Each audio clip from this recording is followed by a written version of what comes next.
شرور أنفسنا وسيئات أعمالنا من يهده الله فلا مضل له ومن يضلل فلا هادي له أشهد أن لا إله إلا الله وحده لا شريك له وأشهد أن محمدا عبده ورسوله لا نبي بعده يقول الله تبارك وتعالى يا أيها الذين آمنوا اتقوا الله حق تقاته ولا تموتن إلا وأنتم مسلمون أما بعد فإن أصدق الحديث كتاب الله وخير الهدي هدي محمد صلى الله عليه وسلم وشر الأمور محدثاتها فإن كل محدثة بدعة وكل بدعة ضلالة وكل ضلالة في النار. Ma'asyiral muslimin azani Allah wa iyyakum. Di dunia ini ketika seorang terdakwa telah melakukan suatu perbuatan yang melanggar hukum, dia bisa saja mengelak, dia bisa saja mengatakan saya tidak pernah melakukannya, baik itu dengan menyuap hakim atau yang lainnya. Tetapi ingatlah para jemaah yang dimuliakan oleh Allah Subhanahu wa taala, di hari kiamat nanti ada 8 saksi yang akan menjadi saksi kita nanti pada hari kiamat, pada hari yang sangat luar biasa tersebut.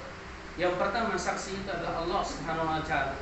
Allah berfirman dalam surah Fussilat ayat 53, "Awalam yakfi rabbika annahu ala kulli syai'in syahid?" Apakah tidak cukup Rabbmu itu maha melihat, maha menyaksikan segala sesuatu?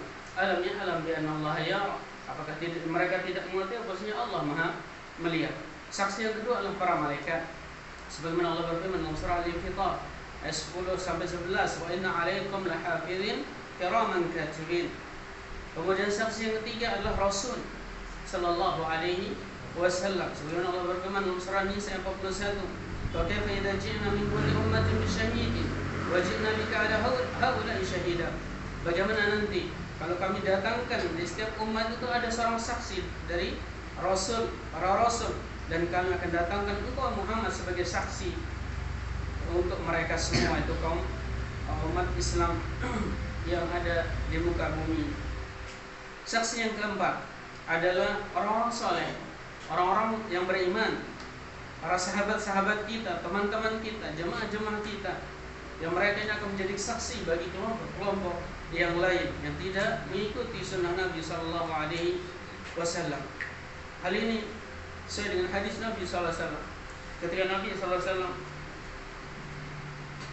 ini berkata pada sebuah jenazah, wajabat telah pasti. Kemudian yang lain wajabat telah pasti. Maka para bertanya, apa yang pasti wahai Rasulullah Sallallahu Alaihi Wasallam? Maka beliau mengatakan amal ula fasyidalah nas bi khairi wajib al jannah.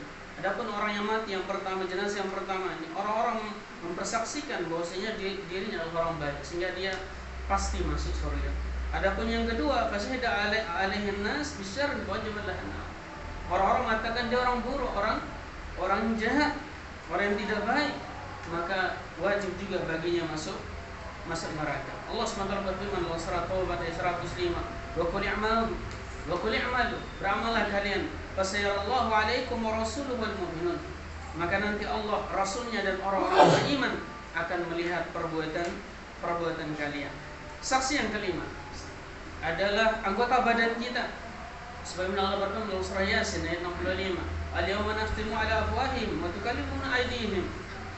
Pada hari itu kami akan tutup mulut-mulut mereka, terkunci mulut mereka, dan tangan mereka berbicara, tasyhadu arjuluhum, dan kaki-kaki mereka sebagai saksi bima kanu yaksibun.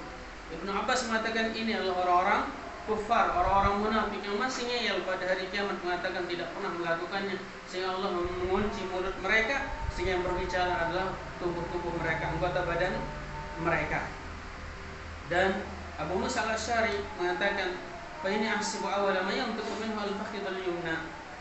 Yang pertama kali akan berbicara adalah paha kanan manusia. Kemudian saksi yang keenam adalah diri kita sendiri. Diri kita sendiri yang akan mengakui semua perbuatan dosa kita. Sebagaimana Allah berfirman dalam surah Al-An'am ayat 130, "Qalu syahidna ala anfusina." Mereka berkata, "Iya, kami sudah mengakui sendiri." "Wa gharatuhumul hayatud dunya." Tetapi gara-gara urusan dunia mereka ini menjadi tertipu, menjadi lengser. "Wa syahidu ala anfusihim annahum kanu kafirin." Dan mereka juga mempersaksikan bahwa diri mereka adalah orang-orang yang ingkar. Kemudian saksi yang ke-7 adalah harta yang sudah diambil tanpa hak, harta yang dicuri atau dirampas dari orang lain maupun dari negara maupun dari orang yang ini berhak yang punya ini. Allah berfirman dalam surah Al-Imran ayat 161, "Wa ma kana lin nabiyyin an yaghul." Tidak pantas bagi nabi untuk berkhianat dalam urusan harta. Wa may yaghul ya'ti bima ghalla yaumil qiyamah.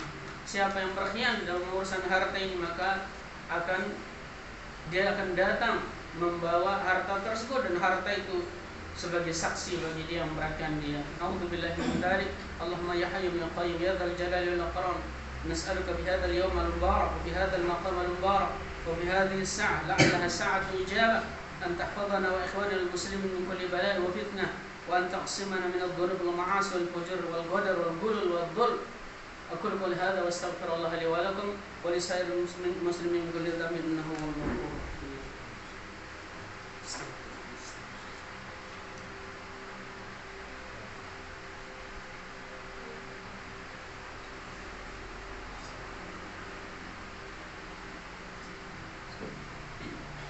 Alhamdulillah wassalatu wassalamu ala Rasulillah wa ala alihi wa sahbihi wa man walaha ma ba'd. Kemudian saksi yang ke-8 yang terakhir nanti yang akan berbicara pada hari kiamat adalah bumi tempat kita berpijak, bumi tempat kita duduk, bersenda gurau, berbicara, makan, minum dan tidur ini. Mereka akan secara detail menceritakan perkara kita.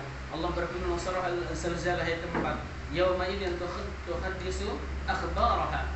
Pada hari itu bumi akan bercerita tentang kabar-kabarnya. Qala sallallahu alaihi wasallam, "Tadrun ma akhbaruha?" Tahukah kalian ma akhbaruha? Apa kabar dari bumi tersebut, berita dari bumi? Maka para sahabat bertanya, Allah wa Rasulullah alam. Allah dan Rasulnya lebih tahu. Qal fa inna min akhbariha an tashhadu ala kulli 'abdin wa 'amatin bima 'amila 'ala dhahriha.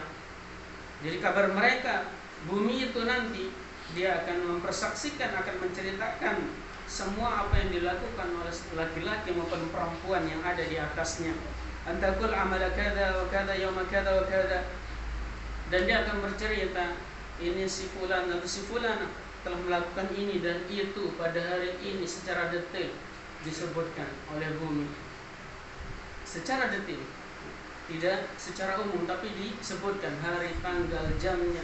Dan Allah SWT Maha berkuasa menjadikan bumi ini sebagai alat perekam amal soleh kita.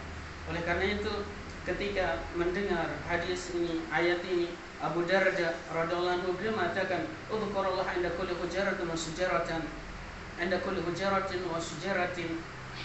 Berzikirlah kepada Allah di dekat batu-batu kecil ataupun pohon-pohon yang masih kecil. La'alha ta'ti yaumul qiyamah tashhadu lakum. Karena bisa jadi nanti pada hari kiamat pohon dan batu-batu kecil akan mempersaksikan bagi kalian sebagai saksi kebaikan kalian. Ibnu Umar juga mengatakan, "Man sajada fi mawdi'in 'inda syajaratin hajarin syahida lahu yaumul qiyamah 'inda Allah." Barang siapa yang sujud di samping pohon atau batu atau benda-benda yang lain, maka mereka semua akan menjadi saksi nanti pada hari kiamat kebaikan tersebut. Berkata Atha al-Khurasani, "Ma min 'abdin yasjudu lillahi sajadatan fi buq'atin min baqa'il ardi." Tidaklah seorang hamba sujud lillahi ta'ala, satu sujud di sebuah tempat di bumi, illa syahidat lahu biha yaumal qiyamah, kecuali dia akan bersaksi untuknya pada hari kiamat, wa bakat alaihi yauma yamut, dan bumi tersebut, tanah tersebut, pohon tersebut, batu tersebut ini akan menangisi kepergiannya ketika hamba itu meninggal dunia. Oleh karena itu Al-Hakam radhiyallahu anhu pernah berkata, saya pernah melihat Abu Umayyah radhiyallahu anhu salat di Masjidil Haram. Setelah salat wajib kemudian dia pindah salat sunnah ke tempat yang berbeda. Setelah itu pindah lagi salat di tempat yang berbeda. Ma hadzal ladzi ra'aytuka tasna'? Maka Al-Hakam mengatakan, kenapa engkau berbuat seperti ini, pindah-pindah? Qara'tu hadzal ayat, saya membaca ayat ini, yauma idzin tuhaddisu akhbaraha aratu an tashhada li yaumal qiyamah. Saya ingin tempat-tempat ini yang berbeda-beda ini akan menjadi saksi nanti bagi saya pada hari kiamat. Oleh karena itu Nabi SAW juga melarang kita menempati satu tempat di masjid dan menjadikan itu tempat khusus bagi kita. Hanya kita mohon kepada Allah Subhanahu wa taala. Allahumma taqabbal minna al-a'mal as-salihah. Allahumma ij'alna اللهم واجعلها تشهد لنا وتشفع لنا يوم القيامة يوم لا ينفع مال ولا بنون إلا من أتى الله بقلب سليم. اللهم اعتقنا من عذاب النار يوم القيامة. اللهم يا ربنا إنا نسألك قبل الموت توبة وعند الموت شهادة وبعد الموت جنة ونعيمة. اللهم لا تخزنا إذا بعثر ما في القبور ولا تفضحنا إذا حصل ما في الصدور ولا تهلكنا إذا نفخ في الصور فإنك سبحانك الغفور الشكور. اللهم إنا نسألك أن تثبت يوم القيامة حجتنا وتسكر يوم القيامة أعمالنا. اللهم اجعل خير أعمالنا خواتمها وخير أيامنا يوم لقائك. اللهم إنا نسألك إذا كنا بين يديك أجمعين أن تكسونا من خلال الرحمة وأن تمن علينا بالمغفرة وأن تسترنا عن عبادك فلا تفضحنا يوم القيامة ولا تشهد علينا أنبياءك ورسلك. اللهم ثبتنا إذا وقفنا على الصراط. اللهم ثبتنا إذا وقفنا على الصراط. اللهم سكر موازيننا إذا طاشت الموازين. اللهم بيض وجوهنا إذا اسودت الوجوه. اللهم سلمنا إلى الجنة دار السلام برحمتك يا مالك يا علام. اللهم إنا نسألك ذلك ونسألك أن تغفر للمؤمنين والمؤمنات والمسلمين والمسلمات الأحياء منهم والأموات. اللهم أعز الإسلام وانصر المسلمين وأذل الشرك واهزم المشركين. اللهم عليك بأعدائك أعداء الدين فإنهم لا يعجزونك. اللهم يا رب العالمين ربنا تقبل منا إنك أنت السميع العليم وتب علينا إنك أنت التواب الرحيم. ربنا آتنا في الدنيا حسنة وفي الآخرة حسنة وقنا عذاب النار. وصلى الله على نبينا محمد وعلى آله وصحبه وسلم. آخر الحمد لله رب العالمين.